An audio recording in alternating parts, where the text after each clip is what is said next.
መርማሪው ወደነ ሱራፌል ጋር ሄዶ የተፈጠረውን ነገር ንገሩኝና ላግዛችሁ ቢላቸውም እነሱ ግን ለመናገር ፈቃደኛ አልነበሩም። በሰዓቱ ሱራፌል የመናገር ፍላጎት ቢኖረውም ግን ደግሞ ቤዛና ሳሚ በመሆን ሁለቱ ነገሩን እንዳይናገርና ይፋ እንዳያወጣው በአይናቸው እየጠቀሱ ይከለክሉታል። እሱም እሺ በቃ በማለት ነገሩን ወደ ኋላ ችላ በማድረግ ምንም እንዳልተፈጠረና ምንም እንዳልሆነ ለመርማሪው ይነግረዋል። በጣም ጥሩ። እኔ እኮ ያው የእሷ ልጅም ያለ ጊዜሽ እንዴት ወለድሽ ብዬ ስጠይቃት የተፈጠረውን ነገር ስለነገረችኝ ነው እንጂ እሷም እርግጥ እንዳትገባበት ብላኛለች። ስለዚህ የማስፈልጋችሁ ቦታ ላይ እንድትደውሉልኝ አለው። ካላስፈለኳችሁ ደግሞ ችግር የለውም በማለት ትቷቸው ተነስቶ ይሄዳል።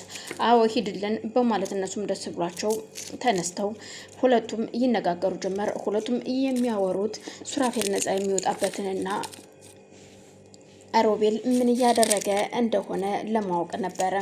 እናም ሳሚም እኔ ልሂድና ቸክ ላድርግ የልጅቷን መሞትና አለመሞትን የማረጋገጥ አለብኝ በማለት ሲነግራቸው አይ አንተ ሳትሆን አንተ ኬዝ አለብህ፣ ከዚህ በፊት ቤት አቃጥልሃል ስለተባልክ ነገሩን ሊያከርብህ ይችላል። ስለዚህ አንተ ሳትሆን እኔ ነኝ በማለት ሱራፌልም ሲል ሱራፌልም ደግሞ አንተም እንደዚህ አይነት ኬዝ ስላለብህ ከሱ ጋር መገናኘት የለብህም፣ እናንተ ሁለታችሁም ሳትሆኑ መሄድ ያለባችሁ እኔ ራሴ ነኝ መሄድ ያለብኝ በማለት ቤዛ ተነስታ ወደ እነሱ ቤት ለሚርት ከተቀመጠችበት ትነሳለች። ከዛም ሁለቱም ተነስተው በፍጹም አንቺ ሳትሆኝ እኛንን መሄድ ያለብን በማለት ሁለቱም ቢከራከሯትም እሷ ግን በር ቆልፋባቸው ትታቸው ትሄዳለች። ሮቤል አሁን ላይ ሉሲን እጅና እግሯን አስሮ ፊት ለፊት እያያት ነው። እባክን ቢያንስ እንኳን መጸዳጃ ክፍል እንዲሄድ ፍቀድልኝ፣ ፍታኝ በማለት ትማጸነው ጀመር። እሱም እሺ ይልና ከታሰረችበት ፈቶ ወደ ሽንት ቤት እንድትሄድ ተከትሏት ይሄዳል።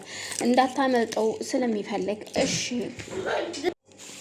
እሺ በማለት ሽንት ቤት ተከትሏት ይሄድና ሉሲ እየጠበኩሽ ነው፣ 3 ደቂቃ አልፎሻል፣ ተነሺ በማለት ይማጸናታል። እሷም እሺ ብላ ከሽንት ቤት ትወጣና ተመልሳ ወደ ሳሎን ስትመጣ አሁንም እንደተለመደው እጅና እግሯን ያስርና ቆይ እርቦሻል አይደለ የሚበላ ላምጣልሽ በማለት ሲጠይቃት አዎ እርቦኛል በማለት እናም የምትበላው ምግብ አምጥቶላት ያንን ምግብ ለመብላት ግን ትፈራለች። ምክንያቱም ንጹህ ምግብ እንዳልሆነ ስለምታውቅ ቆይ ለማንኛውም በኋላ ይቆየኝ፣ እኔ የምልህ ግን አሁን ስለምን እያሰብክ ነው?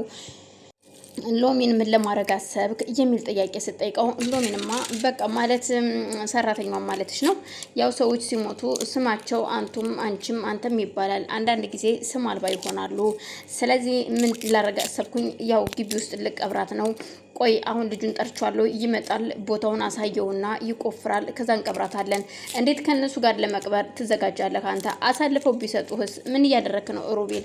ምንም ቢሆን እኔ እናንተ አብረን ነን።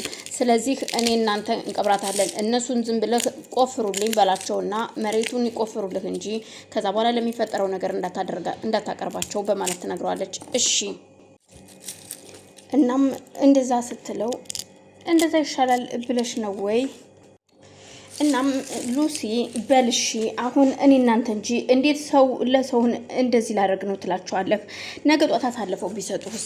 ምን እያደረክ ነው ሮቤል በማለት ስትጠይቀው እርግጠኛ ነሽ ሲላት እሱስ ልክ ነሽ እኮ አዎ አይደለ፣ እንግዲያውስ አንቺ ጋር አብረን እንቀብራታለን ማታ ላይ ማንም ሳያይ በማለት ከሉሲ ጋር ይስማሙና ሉሲ እጅና እግሯን እንዲፈታ ታደርጋለች።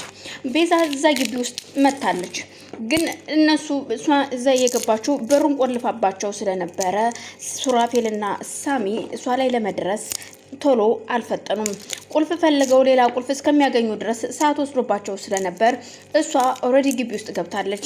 ጥበቃውን ጠርቶ ሮቤል እዛ ጋር የሆነ ጉድጓድ እንዲቆፍርለትና ግቢ ውስጥ እንዲነግረው ይነግረዋል።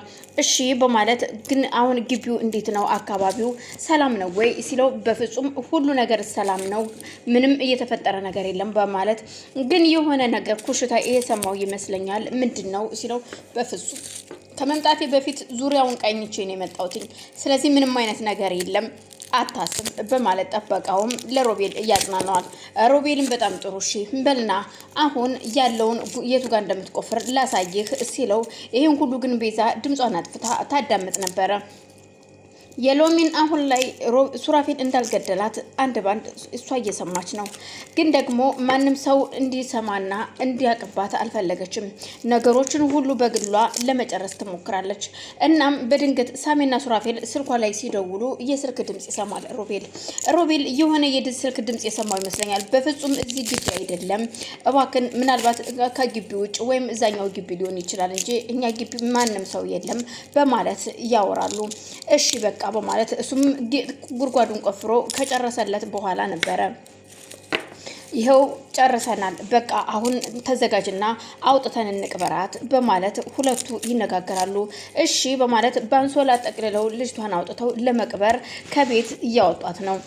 ይህን ሁሉ ሲሆን ግን ቤዛ ድምጿን አጥፍታ እየተከታተላቻቸው በስከ መጨረሻም ስልኳን ሁሉ ኦፍ እንዳደረገችና ሳሚ ስልኳን በተደጋጋሚ ሲሞክረው ስልኳ አይሰራም። ስልኳን እንደውም እስከ መጨረሻው ዘግተዋለች። ሱራፌል ምን ይሻላል በማለት በፍጹም ቤዛን የሆነ ነገር አድርጓታል ይሄ የተረገመ እንጂ እሷ ስልኳን አትዘጋም ቢሉ ሁለቱም ይነጋገራሉ። ታዲያው ምን ማድረግ አለብኝ? እኔ መግባት አለብኝ፣ አንተ በውጭነት ተከታተል በማለት ሳሚ ለሱራፌል ያስረዳውና ሳሚ ግቢ እንዲገባ ይሆናል። በዛን መሃል መርማሪው በድንገት እስኪ ሉላን ሰላም ልበላት በማለት ስልኳን ሲደውል ሉላ ክፍሏ ውስጥ እያለቀሰች ነበረ። ምክንያቱም ቤዛ ሄዳ ተናግራት ስለነበረ እንዴት ለመርማሪው ይህንን ነገር ትናገሪያለሽ? ሁሉንም ነገር ለምን ተናገርሽ? መተው አጋቾቹ ሱራፌልን እንደፈለጉትስ ለምን ተናገርሽ? በማለት ተቆጥታት ስለነበረ እኔ እኮ እንደዚህ ይናገራል ብዬ አልነበረም የነገርኩትኝ፣ ደግሞም ይህን ነገር እንዳይናገር ብዬ ነው ለምን ያለ ጊዜሽ ወለድሽ የሚል ጥያቄ ስጠይቀኝ ነበር ይህን ነገር የነገርኩትኝ እንጂ እንደዚህ አይነት ችግር ይፈጠራል ብዬ አልነበረም በማለት ለእህቷ ስትመልስላት ቤዛም ያሳየ ቻት ፊቷ እጅግ ቁጡ ነበረ። እናም ያንን ነገር ስሜታዊ አድርጓት ስለነበር ሉላ ክፍሏ ውስጡና ከልጇ ጋር ብቻዋን እያወራች እያለቀሰች ነበረ። አሁን እሺ ምን ማድረግ አለብኝ? እኔ በቃ ሁሉም ሰው ገለልተኛ ሊያደርገኝ ነው ማለት ነው። የልጅስ አባት አሁን ቢመጣ ልጄን እንዴት አድርገሽ ወለድሻት ቢለኝስ ምን ልለው ነው? በማለት ተጨንቃ ልጇን እያየች ታለቅሳለች። በዛን መሀል መርማሪው ሲደውልላት ስልኳን አየችና ቆይ ማን ነው የሚደውልልኝ ደግሞ በዚህ ሰዓት ስትል ስልኳን ካየች በኋላ አንተ ደግሞ አሁን ደግሞ ምን ቀርቶ ነው የምትደውለው? በማለት ስልኩን ትዘጋበታለች። እሱም ቆይ ለምንድን ነው ሉላ ስልኳን የዘጋችብኝ? በማለት ጥያቄ ሲሆንበት ለነገሩ ለምን አትዘጋልብኝም? እሷ ሚስጥር ብላ ነገረችኝ እኔ ተናገርኩኝ። ቆይ እኔ ግን ቆይ ምን አይነት ሰው ነኝ? በማለት ራሱን እየረገመ እያለ በመሃል ሚስቱ ትደውላለች። ሚስቱ የደወለችው የፍቹን ነገር ምን ላይ ያደረስከው ቶሎ እንዲያልቅልኝ እፈልጋለሁ ለማለት ነበረ። እናም ስልኩን አንስቶ ሲያናግር እሺ ምንድነው ስልክን ዘግተ ደግሞ የት ነው የጠፋኸው? ምን እያደረክ ነበረ? በማለት ስጠይቀው ይኸውልሽ እኔ ሲጀመራውን አልነበርኩም ሲላት አሁን እንደዚህ አይነት ወሬ አልፈልግም፣ ለምንድነው ስልክን የዘጋኸው? ከህግ አመልጣለሁ ብለህ ነው ወይ? በማለት ስትከራከረው አሁን እንደሱ ሳይሆን ከህግ ለማምለጥ ሳይሆን ይኸውልሽ በእህቴ ልጅ የተነሳ አልነበርኩኝም፣ እሷን ለማሳከም ከሀገር ወጥቼ ነበረ በማለት ሲነግራት እብድ ሆና